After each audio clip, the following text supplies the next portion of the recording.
여러 가지 참 안타까운 일들이 일어나는데 이런 일들을 보면서 저희 그리스도인들은 우리가 그런 단체들이 그렇게 부흥하게 됐다는 것에 대해서 우리가 마음을 아파하고, 또 그렇게 잘못된 단체에 들어가서 자신의 삶을 망치는 사람들을 보면서 우리가 참 미안한 마음들이 들어야 되지 않을까. 우리가 참 잘못했구나, 이런 반성들이 우리에게 더 많이 필요한 시간이 아닌가, 이런 생각을 합니다. 그래서 이런 일들을 보면서 우리는 우리의 삶들을 돌아보고, 또 우리가 해야 할 일들을 잘 감당하는 것이 참 중요하다 생각합니다. 또 교회가 이런저런 모양으로 이 사태를 대처를 하고 있습니다. 어떤 교회는 예배를 드리지 않는 교회도 있고, 어떤 교회는 저희들처럼 이렇게 하는 교회들도 있고, 다양한 방법으로 공동체가 결정을 하고 그렇게 시행을 하고 있습니다. 이런 일들에 대해서도 우리는 각자 교회가, 각 개인들이 결정한 것에 대해서 우리가 서로 존중해야 된다고 생각합니다. 그 교회 형편과 상황에 따라서 이렇게 대처하는 것에 대해서 우리가 이렇다 저렇다 평가하거나 비난하는 소리를 내서는 안 된다고 생각합니다. 그 이야기는 우리 공동체 중에서도 어떤 분들은 나는 가정에서 예배를 드리겠다, 그렇게 결정하신 분들에 대해서도 우리가 그 사람이 믿음이 있니 없니 하는 그런 차원의 우리가 언어들은, 우리가 말들은 하지 않는 것이 좋을 것 같습니다. 저희 교회도 여러 가지 고민들을 참 많이 했습니다. 예배를 폐쇄하는 것이 우리가 더불어 사는 이 공동체, 우리가 분리돼서, 이 사회와 분리돼서 존재하는 것이 아니라 이 교회와 이 사회는 하나이기 때문에 이 공동체를 배려하고 공동체의 한 일원으로서 우리가 어떻게 하는 것이 가장 이 공동체를 섬기는 것일까, 이런 측면에서 여러 가지 생각을 참 많이 했는데, 저희들이 그래도 이렇게 예배를 함께 드리는 것은 일단 저희 교회 정도면 통제가 가능하다. 들어오시는 분들이나 또 이렇게 우리가 오시는 분들 다 열도 체크할 수 있고, 또 우리가 또 이렇게 그 손도 지켜할 수 있고, 또 마스크도 제공할 수 있기 때문에 일단 우리가 통제할 수 있는 범위 안에 있다, 이렇게 판단을 했고, 또 저희 교회는 다행히 예배당이 이렇게 널널하지 않습니까? 그래서 이렇게 2m 정도 간격을 두시고 앉을 수 있는 넉넉한 공간이 있기 때문에 저쪽은 아직까지 비어 있을 정도로 아주, 그래서 여러분들이 다음 주에는 혹시 예배를 드리면 저쪽에 또 이렇게 앉으셔서 더 3층, 4층도 오픈할 계획입니다. 그러니까 더 널널하게 앉으시면 우리 요 안에서는 더 이상 어떤 그 바이러스가 확산되는 것은 저희들이 막을 수 있다, 이렇게 생각을 해서 저희들이 예배를 드리기로 그렇게 결정을 했습니다. 물론 사태가 더 심각해지면 또 다른 결정을 할 수는 있겠지만 지금 저희들이 이렇게 결정한 내용은 그렇습니다. 그리고 이런 일들이 생기면 우리가 참 많은 걱정을 합니다. 그런데 너무 걱정하지 않으셔도 됩니다. 이 바이러스를 이렇게 확산하는 것을 막는 것은 특별한 방법이 아니고, 또 특별한 뭔가가 있어야 되는 것이 아니라, 우리가 잘 아시는 대로 손만 잘 씻고도 우리가 70%는 예방할 수 있다. 그리고 이렇게 마스크를 쓰시고 또 외출을 자제하시면 우리가 충분히 이런 바이러스의 확산을 우리가 방지할 수 있기 때문에, 또 그런 것들이 어려운 것이 아니지 않습니까? 다 할 수 있는 일이기 때문에 우리가 마냥 두려워하고 걱정할 필요까지는 없다고 생각합니다. 더 중요한 것은 우리가 우리 자신들의 면역성을 높이는 겁니다. 우리 몸에 어떤 바이러스가 들어와도 어떤 분들은 아무 일 없이 그냥 잘 지나가지 않습니까? 그러면 우리가 이런 바이러스를 그렇게 걱정하실 필요가 없는 것이죠. 그래서 우리가 운동을 하고 또 좋은 음식을 먹고 우리 몸을 잘 돌보면 우리가 건강해져서 이런 바이러스 때문에 그렇게 큰 염려할 일은 생기지 않는다 하는 것입니다. 근데 우리가 다 알잖아요. 근데 하지 않습니다. 이게 문제죠. 우리가 운동을 해야 된다, 다 아는데 하지 않습니다. 좋은 음식을 먹어야 된다, 아는데 하지 않습니다. 그렇죠? 이렇게 행동하지 않으면 건강해지지 않습니다. 그래서 우리가 아는 대로 실천해 갈 때 우리의 몸이 건강해지죠. 신앙도 마찬가지입니다. 신앙. 우리가 영적으로 건강해지기 위해서는 실제적으로 행동해야 됩니다. 미숙한 사람은 신앙에 대해서 말하지만 성숙한 사람은 믿음대로 산다. 성숙해지기 위해서는 신앙이 올바로 성장하고 건강해지기 위해서는 우리가 믿음대로 살아내야만 합니다. 성숙한 사람, 경건한 사람, 거룩한 사람. 우린 지난주에 어떤 사람이 경건한 사람이다 하는 것을 같이 살펴보았습니다. 그리고 그 경건한 사람들이 가장 실제적으로 드러나는 첫 번째 기준은 무엇이냐? 그것은 사람을 대하는 태도입니다. 사람, 부자가 있고 가난한 사람이 있는데 그 사람들을 대하는 나의 태도, 그것을 보면 내가 경건한 사람인지 성숙한 사람인지 미숙한 사람인지 우리 자신을 볼 수 있다 하는 것입니다. 우리가 사람을 동등하게 대할 수 있는, 차별하지 않고 대하는 것, 이것이 신앙생활에 있어서 나의 신앙의 성숙도의 첫 시작이다. 차별이 무엇이냐?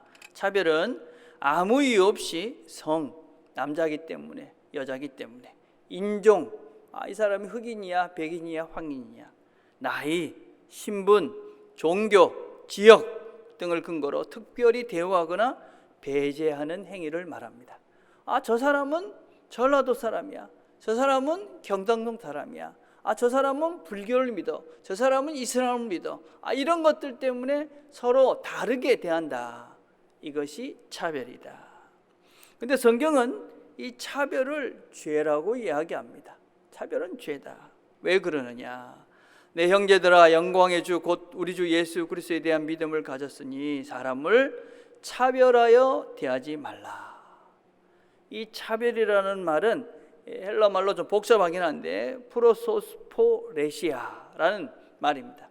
이 말은 무슨 말이냐면 문자적으로는 사람의 얼굴에 따라서 대한다. 그러니까 외모만 보고 취한다. 이렇게 사람의 그냥 드러나는 겉모양을 보고 이 사람을 대한다. 그런 뜻입니다. 여러분, 사람의 이런 외모, 이것만 보고 대하는 것이 무엇이 문제일까요? 이게 왜 문제입니까? 욥기 4장에 보면 이런 말씀이 있습니다. 생각하여 보라. 죄 없이 망한 자가 누구인가? 정직한 자의 끊어짐이 어디 있는가?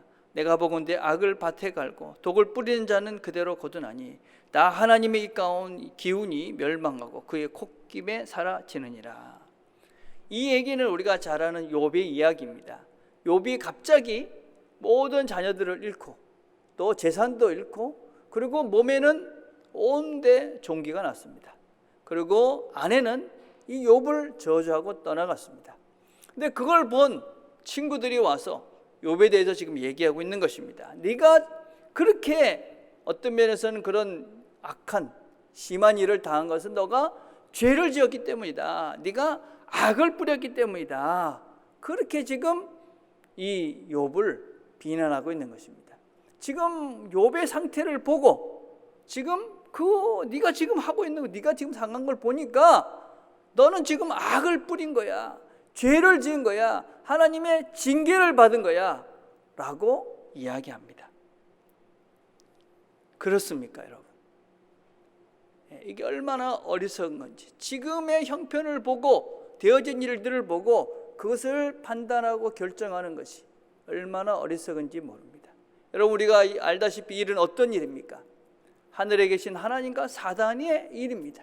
하나님께서 허락하신 일이고 하나님이 내가 이 욥을 믿는다. 그래서 시작된 일이 이 일입니다. 하늘의 일을 모르니까 이걸 보고 잘못됐다, 악을 뿌렸다, 하나님의 징계다, 이렇게 함부로 말을 하고 있는 것이지요. 여러분, 이런 사태들을 놓고 사단의 짓이다, 징계를 받은 것이다, 함부로 말할 수 없는 것입니다. 하늘에서 어떤 일이 있는지 모르는 것이죠. 그것뿐 아닙니다. 여러분, 나중에 욥은 어떻게 됩니까? 자녀도 또 재산도 더 넉넉해집니다.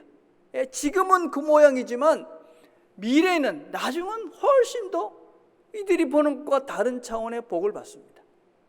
지금만 보고는 결코 모든 것들을 판단할 수 없는 것입니다. 그래서 여러분, 이런 보이는 것만 가지고 판단한다는 것은 참으로 어리석고 미숙한 것이다 하는 것입니다. 특별히 이 차별에 대해서 뭐라고 이야기하느냐, 2장 4절에 보니까 너희끼리 서로 차별하며 악한 생각으로 판단하는 자가 되는 것이 아니냐. 판단한다, 재판관이 된다라는 말입니다. 사람인 내가 감히 사람을 판단하는 그런 재판관이 된다. 얼마나 위험한 일인지 모릅니다. 박재현이라는 분이 쓴 책에 보면 대화가 통해야 일이 통한다는 책이 있습니다. 우리가 왜 대화를 잘 못하는가? 그 원인은 우리는 늘 맞고 틀리는 이야기만 한다는 거예요. 맞고 틀리는 이야기. 어떠세요? 부부간에 대화를 잘 하십니까? 하다 보면 많은 부분 싸우죠. 그러다가 연세가 들수록 어떻게 됩니까? 말을 안 하죠, 서로가. 대화가 없는 부부들을 제가 종종 봅니다. 왜 그렇습니까? 왜 싸웁니까? 내가 맞다, 당신이 그랬잖아, 아니면 이게 맞다, 왜 짜장면을 먹어야지 짬뽕을 먹느냐, 이러면서 싸우는 거죠. 여러분, 뭐가 맞고 뭐가 틀립니까? 우리가 그동안 배운 건 무엇이냐면, 우리는 무엇이 옳으냐 틀리느냐 정답만 찾는 그런 문화 속에서 우리가 산 겁니다. 정답이 뭐냐? 답이 있다. 여러분, 우리는 1 더하기 1은 2다 이것만 배운 것이죠. 1 더하기 1은 2야. 절대 다른 건 답이 아니야. 근데 1 더하기 1이 2가 되기도 하지만 3이 되기도 하고 4가 되기도 하고 또 5가 되기도 하잖아. 여러분, 부부가 결혼하면 3이 되기도 하고 4가 되기도 하고 또 5가 되기도 합니다. 그죠? 서울을 가는데 버스를 타고 가면 어떻고, 택시를 타고 가면 어떻고, 기차를 타고 가면 어떻습니까? 이제. 여러분, 우리가 성숙해졌다. 내가 조금 하나님을 닮아져 가고 있고 넉넉한 사람이 되고 있다. 그건 다른 사람들의 말을 들으면 그럴 수도 있구나. 당신이 맞구나. 그렇구나.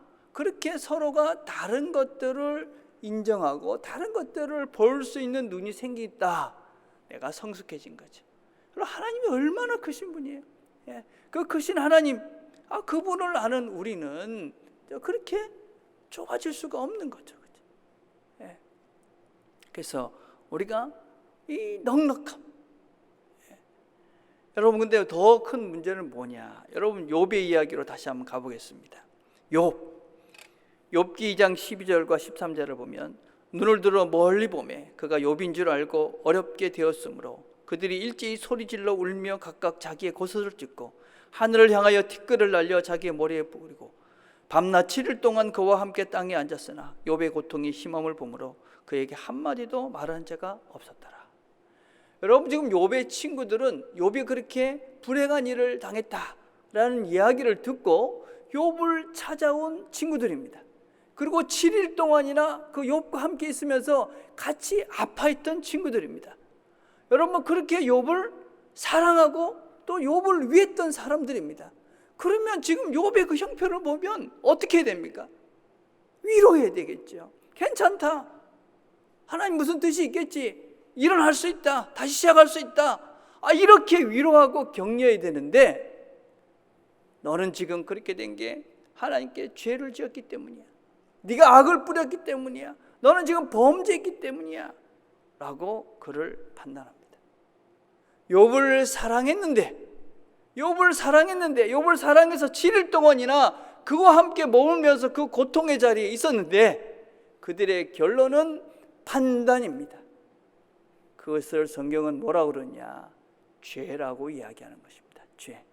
성경은 뭐라고 얘기합니까? 로마서 2장 1절에 그러므로 남을 판단하는 사람아, 누구를 막론하고 내가 핑계하지 못할 것은 남을 판단하는 것으로 내가 너를 정죄함이니 판단은 내가 같은 일을 행함이라.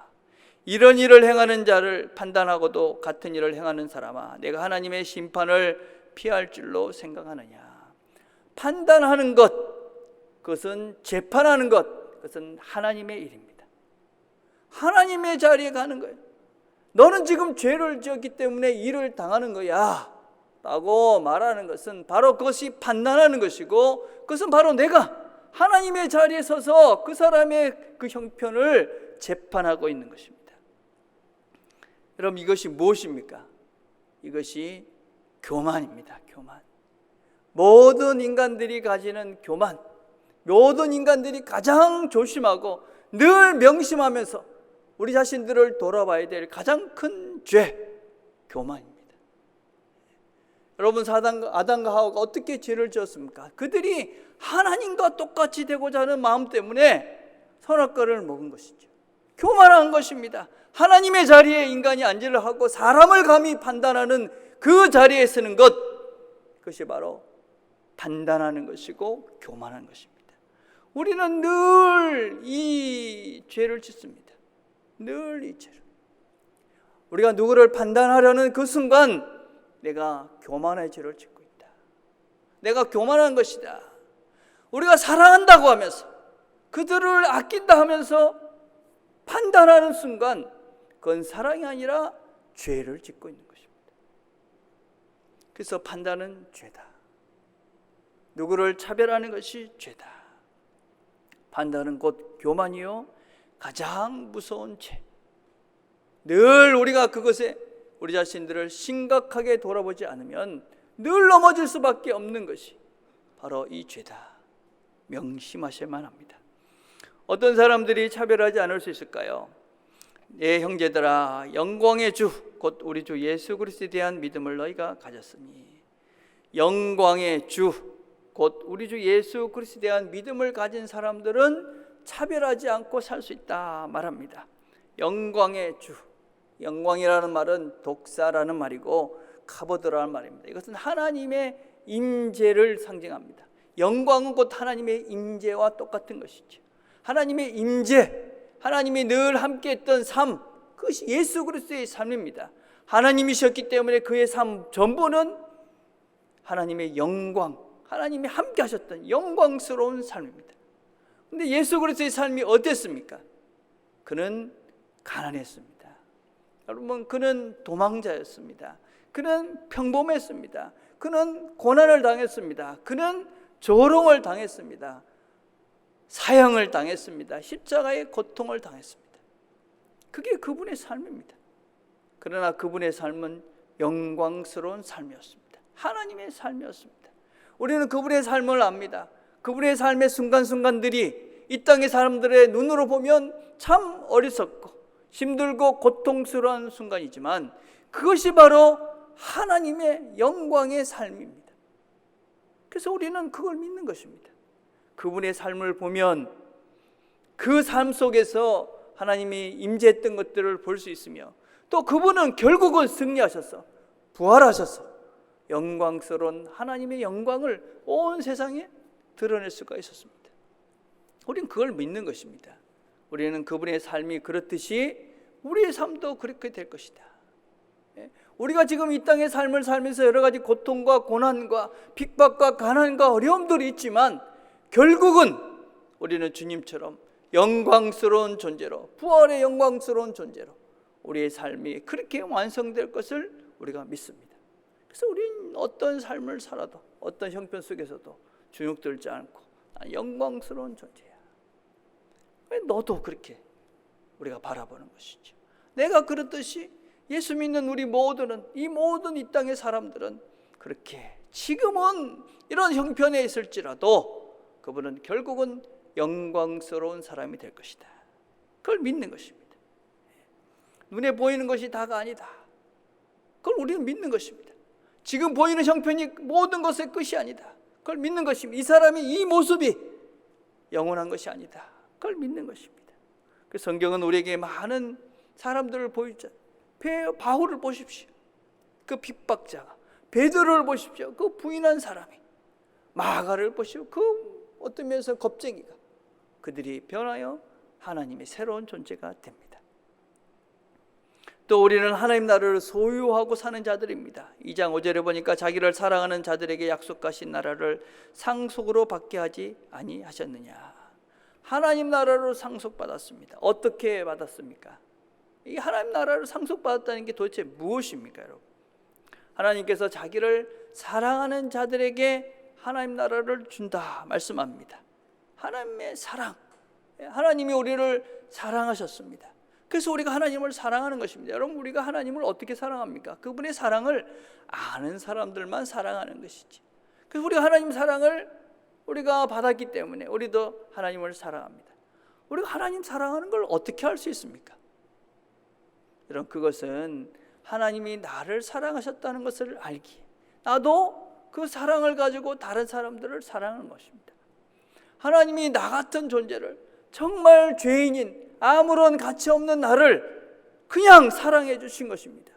그래서 우리도 정말 사랑할 가치가 없는, 세상 사람들이 보기에는 정말 아무런 의미가 없는, 어떤 면에서는 고아와 같이 아무런 것들을 기대할 수 없는 고아와 아무것도 기대할 수 없는 과부와 아무것도 기대할 수 어린 소자와 같은 사람을 주님이 우리를 사랑하셨던 그 마음을 가지고 사랑하는 것입니다.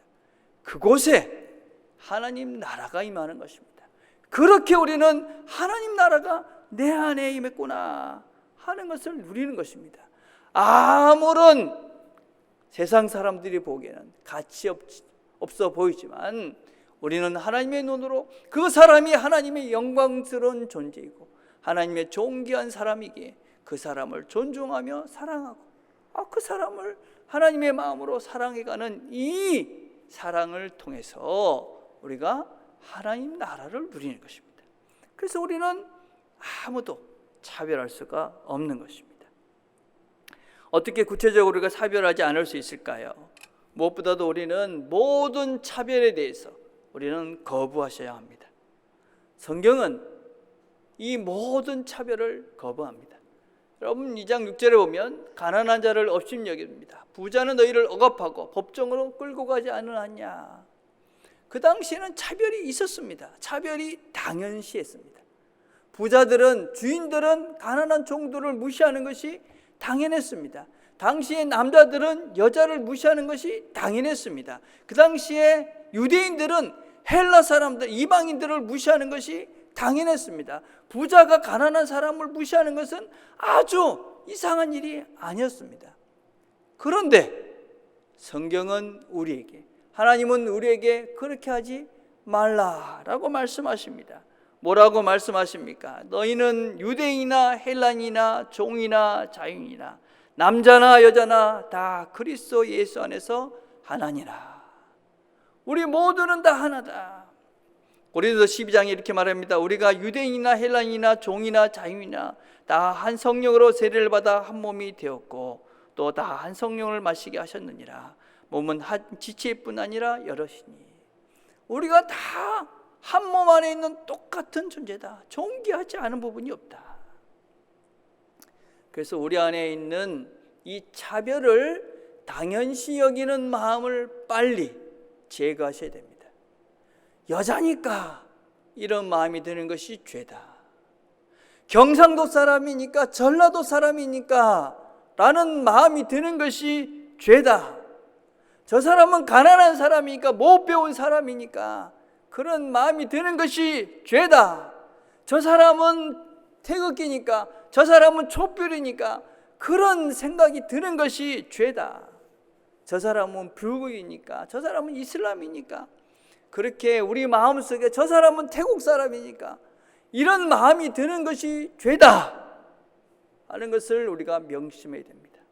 성경은 그 수많은 시대 속에서 그 많은 차별들을 다 제거해가며 너희들은 다 하나님의 영광스러운 존재다, 하나님의 거룩한 존재라고 선언하고 우리를 다 하나님의 거룩한 한 백성 되게 다 동등한 존재로 대하시는데 우리 안에 차별을 만든다는 것은 하나님을 모르는 것이요, 그것은 바로 하나님이 만드신 이 세상, 하나님의 그 거룩한 존재로서의 사람보다 우리가 만들어 놓은 이 돈과 사회적 구조를 더 중요시 여기는 그런 하나님의 가치가 아닌 세상의 가치에 사로잡혀 있는 우리를 보게 하는 것이죠.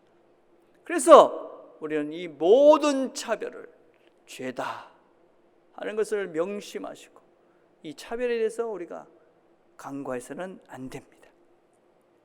성경이 뭐라고 얘기합니까? 하나님은 어떤 분입니까? 하나님은 곧 그리스도 예수를 믿음으로 말미암아 모든 믿는 자에게 미치는 하나님의 은이 차별이 없느니라. 모든 사람이 죄를 범하였음에 하나님의 영광에 이르지 못하더니. 죄를 지은 모든 사람은 영광에 이르지 못합니다. 그러나 하나님의 의는 차별이 없다. 그는 우리 죄를 위한 화목제물이니 우리만 위할 뿐 아니요 온 세상의 죄를 위하심이라. 온 세상의 죄를 위하신다. 우리는 아무도 차별하지 않고 우리는 차별받지도 않습니다. 차별해서도 안 되고 차별을 받으셔도 안 됩니다. 우리는 우리가 정당하게 대우를 받아야 될 존재인 것들을 명심하셔야 됩니다. 차별을 자꾸 그냥 놔두시면 안 됩니다. 저는 식당에 가서 이렇게 저한테 불친절하게 대하는 분들을 그냥 놔두지는 않습니다. 식당에 가서 저한테 막 불친절을 하면 제가 묻습니다. 아가씨, 혹시 제가 실수했습니까? 아가씨한테 뭔가 잘못한 것이 있습니까? 이렇게 제가 정중하게 묻습니다. 여러분, 저는 그분을 무시하지 않습니다. 그렇지만 내가 그런 대우를 받을 이유가 없기 때문에 왜 그렇게 하는지 묻는 것이지요. 그럼 그분이 제가 좀 바빠서 좀 정신이 없어서 그렇습니다. 이렇게 대답을 합니다. 그럼 그렇습니까? 여러분, 누군가가 여러분을 무시하시거든 왜 그렇게 대하시는지 물어보십시오. 우리는 그렇게 함부로 누구한테 그런 대우를 받을 존재들이 아닙니다. 여러분.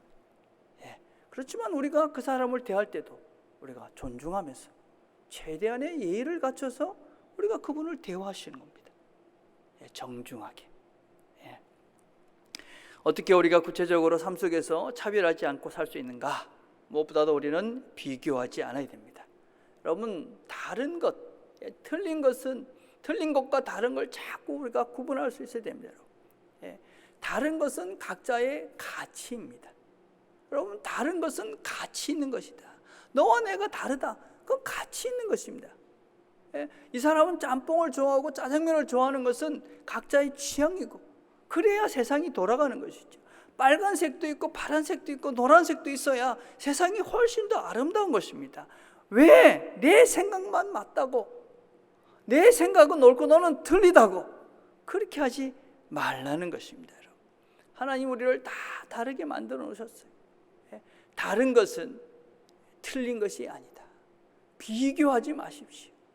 여러분, 미술을 잘하는 사람과 음악을 잘하는 사람을 비교할 수 없는 거잖아요. 우리는 다 다릅니다. 이 다름을 인정하는 것, 여기서부터 우리는 차별을 멈출 수가 있습니다. 두 번째는 재판관이 되지 마십시오. 교만의 죄를 짓고 있는 것입니다. 여러분, 우리는 누굽니까? 우리는 다 성령의 사람들입니다. 우리 안에 누가 계십니까? 성령님이 계시죠.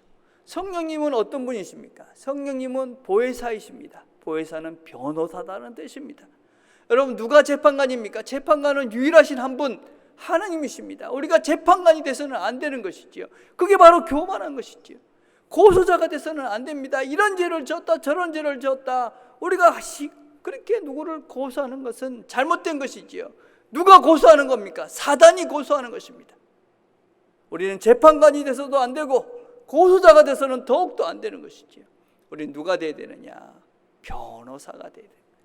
보혜사 성령이 우리 안에 계신 우리는 누구를 다 변호하는 겁니다. 이런 일이 있어서 그럴 수도 있지. 저렇게 다르잖아. 인정해주고 그 사람을 받아주고. 그게 바로 우리가 차별하지 않는 방법이지요. 세 번째는 경쟁을 유도하지 마시길 바랍니다.